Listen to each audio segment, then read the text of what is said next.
안녕하세요. 자기 암시 공식 하겠습니다. 오늘은 돋보기를 안 쓰고 해보겠습니다. 자기 암시 공식. 첫째, 나에게는 뚜렷한 삶의 목표가 있으며 나에게 그것을 달성할 능력이 있다는 것을 알고 있다. 나는 그 목표를 달성하기 위해 끊임없이 노력할 것이며 이 자리에서 그것을 약속한다. 둘째, 나는 내 마음을 지배하고 있는 생각들이 언젠간 외부적인 행동으로 표출되어 눈앞에 현실로 나타날 것임을 알고 있다. 따라서 나는 날마다 30분씩 장차 내가 되고자 하는 사람을 생각하는 일에 내 생각을 집중시킬 것이며 그럼으로써 내 마음속에 그 사람의 모습이 뚜렷이 그려지도록 할 것이다. 셋째, 나는 자기 암시의 원칙을 통해 마음속에 내재된 모든 욕망을 달성해줄 표현선을 찾게 될 것임을 확신한다. 그러므로 나는 날마다 10분씩 나 자신에게 자신감을 갖도록 요구할 것이다. 넷째, 나는 내 삶의 주된 목표를 종이에 분명하게 적었으며 그것을 달성할 자신감이 생길 때까지 도전을 멈추지 않을 것이다. 다섯째, 나는 어떠한 재산이나 지위도 진실과 정의에 기초하지 않으면 오래 지속될 수 없다는 것을 잘 알고 있으며 성공에 영향을 주지 않는 남자분이 왔는데 이쪽으로 모시세요. 설명을 좀 이쪽으로 어떠한 행동도 하지 않을 것이다. 나는 나의 힘과 나를 도와줄 다른 사람들의 힘을 나에게 끌어들임으로써 성공할 것이다. 또한 나는 기꺼이 다른 사람들을 위해 일할 의사가 있으므로 그들에게도 나를 위해 일하도록 설득할 것이다. 나는 다른 사람들을 향한 부정적인 태도가 나에게 결코 성공을 가져다 주지 않는다는 것을 알기 때문에 모든 사람들에 대한 사랑을 키움으로써 내 속의 모든 증오와 시기, 부러움, 이기심과 냉소를 없앨 것이다. 나는 이 공식을 따르기로 서명하고 이것을 암기하며 신념 속에서 하루에 한 번씩 큰 소리로 읽을 것이다. 그러면 이것은 점점 내 생각과 행동에 영향을 주어 나는 자신감 있고 성공적인 사람이 될 것이다. 성공 비결의 6단계. 제1단계, 자신이 벌고자 하는 금액을 한 푼도 어김없이 정확하게 머릿속에 주입시켜라. 막연히 돈을 많이 갖고 싶다라는 단순한 소망만으로는 절대로 아무것도 가질 수 없다. 자신이 원하는 돈의 액수를 정확히 파악하여 늘 염두에 두고 있어야 한다. 제2단계, 목표라는 돈을 벌기 위해 어떠한 대가를 치르거나 희생도 감내할 수 있는지 확실히 결정한다. 제3단계, 자신이 목표라는 금액의 돈을 정확히 언제 달성할 것인지 그 구체적인 날짜를 설정한다. 제4단계, 목표 달성을 위한 구체적인 계획을 세워 즉시 행동으로 옮긴다. 이때 실천 준비가 여의치 않아도 상관없다. 당장 계획을 실천에 옮기는 것이 가장 중요하다. 제5단계, 자신이 목표로 하는 정확한 금액, 구체적인 목표 달성 날짜, 목표 달성을 위해 기꺼이 감내할 수 있는 희생, 구체적인 실천 계획 등을 강렬하고 명확한 글로 정리하여 항상 볼 수 있는 곳에 둔다. 제6단계, 그 메모를 매일 잠자리에 들기 직전과 아침에 일어난 직후 등 하루에 최소한 2번 이상 큰 소리로 읽으며 성공 의지를 불태운다. 자신의 꿈이 담긴 메모를 읽으며 자신이 설정한 목표가 이미 달성됐다고 생각해야만 물론이고 굳게 확신해야 한다. 부자가 되기 위해서는 위에 6단계에 기술된 모든 사항을 철저히 이행해야 한다. 그 중에서도 특히 제6단계의 준수사항이 가장 중요하다. 사실 아직 목표라는 돈도 벌지 못했는데 이미 성취한 것처럼 생각하고 행동하라는 주문은 말도 안 된다고 불평할지도 모른다. 하지만 바로 여기서 가슴속에 뜨거운 열망이 대두될 필요성이 있는 것이다. AI 사피엔스를 읽어보도록 하겠습니다. 며칠 동안 책을 못 읽었. 자, AI 사피엔스. 생성형 AI, 메타 인더스트리의 생태계를 바꾸다. 생성형 AI의 등장은 메타 세상의 생태계에 엄청난 충격파를 주는 중이다. 이런 다양한 기업들 간의 협업을 매우 효율적으로 쉽게 만들었기 때문이다. 무슨 얘기냐 하면 AI를 활용하면 창작 활동의 비용이 크게 줄고 당연히 투자 대비 이익률은 크게 올라간다. 웹소설이나 웹툰 작가에게 이제 생성형 AI 활용은 기본이다. 생산성 측면에서 엄청난 차이가 나기 때문이다. 오죽하면 할리우드 작가협회나 웹툰 작가협회에서 AI 사용 금지를 내걸고 파업을 했을까? 웹툰 작가가 스토리를 만들 때도 AI에게 이것저것 물어보면서 스토리를 변화시킬 수 있다. 과거에는 여러 명의 스태프가 하던 일들이다. 오픈 AI는 이미 GPTS라는 서비스를 내놓았는데 이걸 활용하면 그동안 축적된 데이터를 학습시켜 특정 분야에 전문화된 생성형 AI를 만들 수 있다. 예를 들어 20년간 방영된 아침 드라마 대본을 모두 학습시킨 생성형 AI가 있다고 생각해보자. 아침 드라마는 보통 주 5회 방영하는데 워낙 방송 분량이 많다 보니까 대본을 쓰는 것도 보통 일이 아니다. 메인 작가를 중심으로 4, 5명의 보조 작가가 함께 밤낮 없이 일하는 게 일반적이다. 그런데 아침 드라마를 학습시킨 AI가 있으면 메인 작가가 그냥 물어보면 된다. 요 대목에서 시어머니의 김치 싸다고 한번 집어넣자 라고 결정하면 과거에는 보조 작가들이 엄청 고민해서 아이디어를 짜고 감각적인 대사를 넣느라 밤을 새웠다.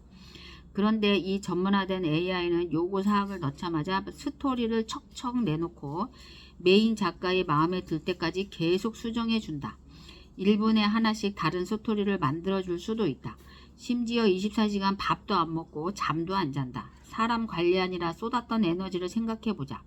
생산성이 올라갈 수밖에 없고 이건 정말 행복의 시작이다. 유명한 만화 작가인 이현세 작가는 지금까지 무려 4천여 편의 작품을 그렸다고 한다. 그걸 지금 생성형 AI로 학습시키는 중이라고 한다. 이제 다음 작품부터는 스토리 라인만 고민하면 이현세 작가가 그렸던 화풍에 따라 아주 빠르게 작품을 완성할 수 있다. 그렇다면 인력을 대폭 줄일 수 있는 것이다. 과거에 10명이 하던 일을 5명이 하고 50명이 하던 대형 프로젝트도 10명이면 충분하다.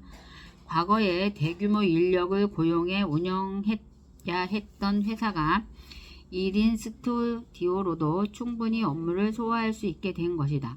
그렇다면 1인당 돌아가는 이익 규모도 훨씬 커진다.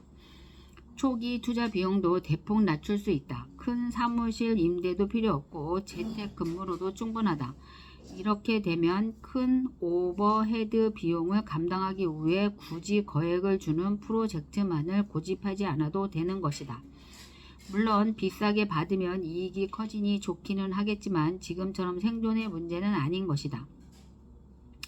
그렇게 되면 협업을 하고 싶은 기업들도 늘어날 것이다. 더 많은 기회가 시장에 열리는 것이다. 실패를 두려워하지 않는 도전이 더욱 많아질 수 있는 환경이 형성된 것이다. 실패해도 거액을 까먹어 신불자가 되는 건 아니다. 이현세 작가가 GPTS를 이용해 자신의 작품을 학습시킨 AI 앱 서비스를 만들면 다른 사람들에게 판매도 가능하다. 또 다른 수익도 올릴 수 있다. 웹툰을 직접 그릴 수는 없지만 작품을 만들어 보고 싶은 사람이 있다면 까치와 엄지를 주인공으로 쓰게 하고 로열티를 챙기는 방법도 있다. 이런 식이면 아침 드라마를 학습한 AI 서비스도 판매가 가능하다. 소설만 학습한 서비스, 시만 학습한 서비스, 노래 가사만 학습한 서비스, 마케팅 문구만 학습한 서비스 등 GPTS로 학습한 서비스를 무궁무진하게 개발해서 수익을 창출할 수 있다. 이것이 샘 올트먼이 원하는 GPT 스토어의 수익 모델이다. 무르익기만 한다면 애플처럼 황금알을 낳는 시장을 갖게 되는 것이다. 조직은 작아지고 열매는 커진다. 분명한 건 AI 때문에 기존에 있던 많은 일자리가 사라질 것이라는 것이다. 그래서 파업도 하고 사용 금지 요구도 한다.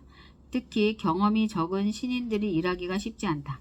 그런데 신인 입장을 다른 각도에서 볼 수도 있다.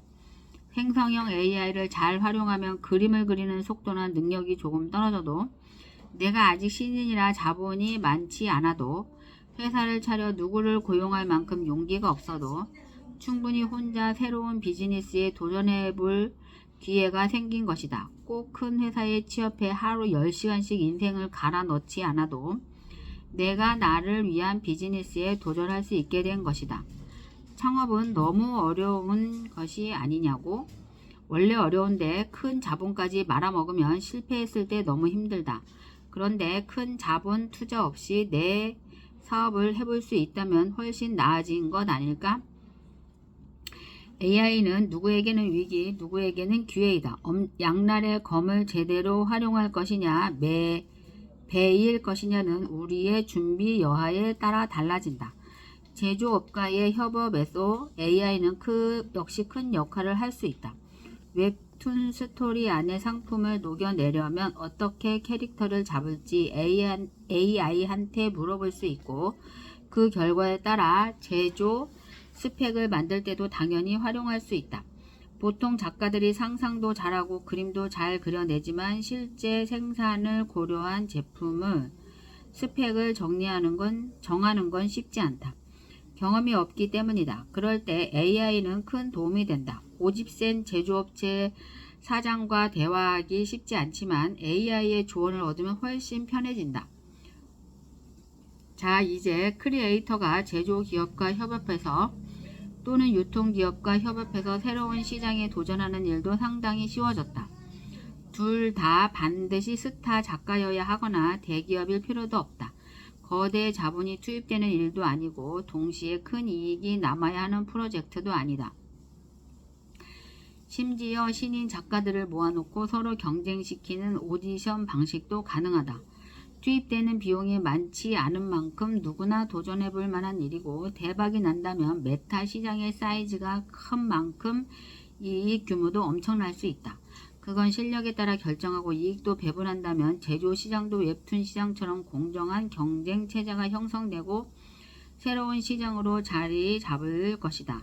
그야말로 모든 것이 연결되는 메타 인더스트리의 생태계가 형성되는 것이다. 제조나 유통기업도 AI의 도움을 받는 건 마찬가지이다. 광고 마케팅에도 AI를 아주 잘 활용할 수 있다.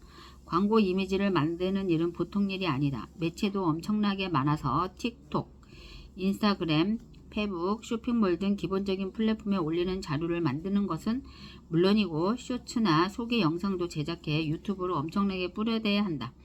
이런 업무들이 기본 중에 기본이 되었다. 그런데 웬만한 건 다 생성형 AI가 만들어준다. 업력이 오래된 기업이라면 기존에 사용했던 다양한 데이터를 학습시켜 SLLM, 스몰 라지 랭귀지 모델을 적용할 수도 있다. 이걸 사용하면 우리 상품에 딱 맞는 광고 문구나 이미지를 일관성 있게 착착 내놓을 수 있다. 심지어 이미지 몇 개만 있으면 게시될 플랫폼의 성격에 맞게 홍보물을 자동으로 생성해준다. 업무 생산성도 좋아지고 스피드도 엄청 빨라진다. 비용은 줄고 덕분에 우리 회사의 세계관도 크리에이터들과 많이 가까워졌다. 메타 세상에서 만들어지는 비즈니스 기획의 특징은 크게 두 가지이다. 더 작은 조직으로 협력을 통해 도전해 볼 수 있다는 점, 그리고 성공하면 그 열매는 엄청나게 커진다는 것이다. 인원이 적으니 똑같은 이익을 만들었을 때 개인의 몫은 훨씬 더 커진다. 스타트업이 뛰어들기에 아주 매력적인 조건이다. 대기업도 마다할 이유가 없다. 비용이 엄청나게 절감되는 것이다. 그래서 모두 이 메타 세상에 눈독을 들이는 것이다. 이런 추세로 계속 나아가다 보면 모든 기업의 조직 운영도 비즈니스 프로세스도 다 달라진다. 우리의 일자리가 빠르게 달라진다는 뜻이다. 이는 이런 변화를 알리는 데이터만 봐도 아주 명확하다. 정리해보면 큰 비용 들이지 않고 많은 인력 고용하지 않고 창조적인 아이디어만 잘 만들어낼 능력이 있다면 도전할 수 있는 비즈니스가 많아진다는 것이다. 당연히 많은 사람이 이 새로운 시장에 뛰어들 것이고 특히 이런 변화에 대한 적응력이 뛰어난 디지털 세대 MZ세대에게 유리한 시장인 건 분명하다.